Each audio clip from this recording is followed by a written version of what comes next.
নমস্কার বন্ধুরা, cooking for মাস্তি চ্যানেলে সবাইকে স্বাগত জানাই। আজকে আমি সর্ষে দিয়ে ইলিশ মাছ রান্না করে দেখাবো। তো কিভাবে করব, তো চলো বন্ধুরা পুরো ভিডিওটা দেখার জন্য অনুরোধ রইল। দেখতে থাকো রেসিপিটা কিভাবে বানাই। দেখো বন্ধুরা, আজকে আমি ইলিশ মাছ রান্না করব সর্ষে দিয়ে। তো চলো বন্ধুরা রেসিপিটা শুরু করি, দেখতে থাকো। তো বন্ধুরা, আমি ইলিশ মাছটার মধ্যে সামান্য নুন আর সামান্য হলুদ নিয়ে নিলাম। এবার আমি এখানের মধ্যে কালো সর্ষে, সাদা সর্ষে, নুন, হলুদ, কাঁচা লঙ্কা এটা আমি পেস্ট করে নেব। আমি কড়াই বসিয়ে দিয়েছি, কড়াইয়ে সর্ষের তেল নিয়েছি। কড়াইয়ের মধ্যে আমি কালো জিরে ফোড়ন দিলাম।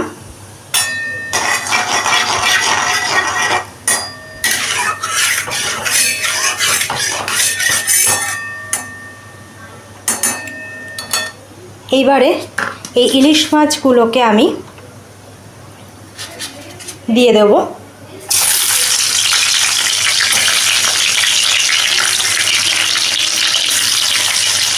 মাছগুলোকে আমি একটু এপিট ওপিট করে ভেজে নেব। মাছগুলোকে আমি এপিট ওপিট করে উল্টে নিয়েছি। এবার এখানে যে সর্ষে বাটাটা করে রেখেছিলাম এটা আমি দিয়ে দিলাম।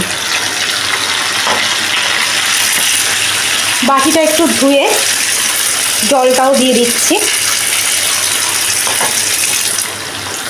দেখো বন্ধুরা, মাছটা কিন্তু ফুটছে। এখানে আমি কাঁচা লঙ্কা দিয়ে দিলাম চিড়ে, আর ওপর দিয়ে একটু ধনে পাতা দিয়ে দিচ্ছি।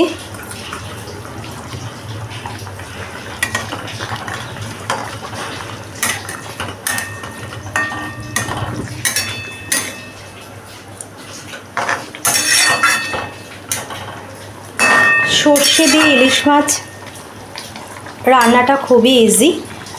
তো এটা আমি একটুখানি সিমে রাখবো, একটু হোক, তারপরে এটা নামিয়ে নেব। দেখো বন্ধুরা, মাছটা কিন্তু ফুটছে, আমার অলমোস্ট কমপ্লিট হয়ে গেছে সর্ষে দিয়ে ইলিশ মাছ। তো এবার এটাকে আমি নামিয়ে নিচ্ছি। আমি কিন্তু ইলিশ মাছটা নামিয়ে নিয়েছি।